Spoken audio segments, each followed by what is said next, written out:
Ya, saya kasih 2 amalan dulu nih. Mulai sekarang, antum bikin begini. Tahan ya, teman-teman sekalian. Nanti saya sampaikan bagaimana seorang Mu'adz, orang Mesir, baru kecil belum balik sudah menyiapkan amalan ini. Punya program. Nih, harinya nomor 1, 2, 3 dan seterusnya. Ini misalnya harinya apa besok. Amalannya apa? Mulai dengan sholat di sini, jamaah. Ini tadi bacaan Al-Quran. Kalau bisa, saya sarankan setiap hari mulai menghafal, walaupun cuma 1 ayat. Usahakan menghafal. Demi Allah saya katakan, pahala menghafal Quran lebih banyak daripada baca. Paling minimal 4 kali lipat. Karena itu ayat menghafal disebutkan 4 kali dibandingkan ayat baca. Silahkan cek Quran surah ke-54. Ayat 17, ayat 22, ayat 32, ayat 40. Saya ulangi, ayat 17, ayat 22, ayat 32, ayat 40. Ada? 17, 22, baik. Kemudian 32 dan 40. Kenapa ketawa? Benar kan? 4 ayat 17, ayat 22, kemudian ayat 32 dan 40. 17, 22, 32, 40. Berapa kali disebutkan? Walaqad yassarnal Qur'ana lidzikri. Sungguh telah kami mudahkan Al-Quran untuk dihafalkan, diingat. 4 kali disebutkan. Ya, maka ada yang menyebutkan menghafal Quran itu keutamaannya 4 kali dibandingkan dengan sekadar membaca. Baca. Orang baca itu biasanya cuma sekali. Dzalikal kitabu la raiba fihi hudal lil muttaqin. Sekali. Tapi orang menghafal jangan harap sekali. Dia akan terus mengulang. Dzalikal kitabu la raiba fihi la raiba fihi Dzalikal kitabu la raiba fihi Dzalikal kitabu la raiba fihi hudan lil muttaqin Dzalikal kitabu la raiba fihi hudan lil muttaqin Dzalikal kitabu la raiba fihi hudan lil muttaqin. Pertanyaan saya, berapa banyak pahala didapatkan? Berapa huruf dia bacakan? Makanya kalau antum ingin melipat gandakan pahala dengan banyak, dalam 1 hari antum punya agenda. Boleh antum baca, misal target sehari saya baca misal 1 halaman dan hafalkan 1 ayat. Kalau antum sudah punya kebiasaan begitu, demi Allah saya katakan, Allah akan merubah keadaan hidup Anda jadi lebih nyaman. Tidak cukup dengan amin. Baca, hafal. Wah, Masya Allah. Syukur-syukur begitu sedang sholat berjamaah, minta sujud, terus meninggal, gitu kan? Wah, itu paling enak. Mau begitu? Di subuh ya. Itu pun kalau tiba ajalnya.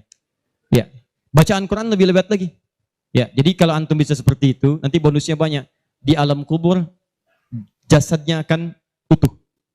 Dan di akhirat diberikan mahkota. Dan yang ketiga diberikan peluang untuk memberikan syafaat dengan izin Allah dengan Qurannya kepada anggota keluarganya. Ahli Quran itu, kalau dia hafal kemudian Qurannya, benar menghafal Qurannya, maka saat di akhirat akan langsung dimuliakan oleh Allah. Dipakaikan jubah kehormatan dan membimbing, menggandeng bapak ibunya yang saleh, yang beriman, beserta pasangannya dan keturunannya untuk dibawa masuk ke surga. Itu ada di Quran surah ke-35 ayat ke-33, ditafsirkan dengan Quran surah ke-13 ayat 23 sampai 24 dengan awal kalimat yang sama. Jannatu 'adnin yadkhulunaha. Ada para penghafal Quran masuk surga Aden di Quran surah 35 ayat ke-33. Jadi masuknya dari surga Aden menuju tingkat surga yang paling tinggi. Tertingginya apa? Banyak. Nanti ada dengan para nabi. Ada orang yang sesurga dengan para nabi di Quran surah ke-4 ayat ke-69. Ya. Wa may yuti'illaha wa rasul fa ulaika ma'al ladzina an'ama Allahu 'alaihim minan nabiyyin. Ada orang-orang yang masuk surga, orang taat kepada Allah dan Rasul. Taat sekali. Saat di surganya, semua dengan Nabi. Sesurga bersama semua Nabi. Jadi ada beberapa Nabi, ada semua Nabi. Kalau beberapa Nabi namanya Anbiya. Makanya di surah Al-Anbiya, surah ke-21, dikisahkan beberapa Nabi. Tapi kalau semua Nabi, itu Nabiyin namanya. Dari Nabi Muhammad SAW sampai Nabi Adam. Ada semua. Insya Allah. Muhammad SAW bin Abdullah, bin Abdul Muttalib, bin Hashim, bin Abdul Manaf, bin Qusay, bin Murrah, bin Kilab, bin Ka'ab, bin Ghalib, bin Fihir, bin Malik, bin Nadar, bin Kinana, bin Khuzaimah, bin Mudrika, bin Ilyas, bin Nizar, bin Mudar, bin Ma'ad, bin Adnan, bin Adi, bin Adri, bin Muqawwam, bin Nahur, bin Tari, bin Ya'rub, bin Yasub, bin Nabit, bin Ismail AS, bin Ibrahim AS, bin Azara, bin Nahur, bin Abir, bin Kinan, bin Al-Fakhshad, bin Sam, bin Nuh AS, bin Mikhlain, Matusyara, bin Kinan, bin Anbas, bin Tith, bin Adam AS. Kumpul semua. Jauh Nabi Ibrahim ke kanannya dari Sayyidah Sarah. Muncul kemudian Ishak, dari Ishak Yakub, dari Yakub turun Yusuf, dari Yusuf terus sampai dengan ke Musa, ke Daud, ke Sulaiman dan seterusnya. Muncul sampai ke Nabi Isa. Nabi Isa bapaknya Imran, Imran menikah dengan Hannah. Samping kirinya kemudian ada Zakaria. Terus itu semua nabi antum bisa lihat. Masya Allah. Akhi, antum di mana? Surga A. Dengan siapa? Depan saya, Masya Allah. Ganteng-ganteng Nabi Yusuf. Dulu teman kita lihat sinetron ganteng-ganteng serigala. Ini Nabi. Oh, kita lihat Nabi Yusuf. Oh. Belakang saya Nabi Ibrahim. Depan kiri saya Nabi yang punya tongkat jadi ular. Nabi Musa alaihissalam. Kanan saya Nabi yang sangat saya rindukan. Nabi Muhammad sallallahu alaihi wasallam. Penghafal Quran. Dia akan masuk, diberikan mahkota. Tafsirnya di At-Tirmidzi nomor hadis 2915. Begitu dia kemudian akan naik, maka Qur'annya berkata, Allahumma halli, ya Allah, tolong hiasi dulu tubuhnya. Bedakan dengan bukan ahli Qur'an. Bedakan. Yuhallawna fiha min asawir. Demikian ayat Qur'annya. Maka kemudian dia dihiasi dulu. Ada gelang-gelang emas, ada macam-macam. Semua tubuhnya indah. Maka Allah firmankan, apa kata Allah? Begitu dikatakan, Allahumma halli. Maka kata Allah, pakaikan mahkota kehormatan.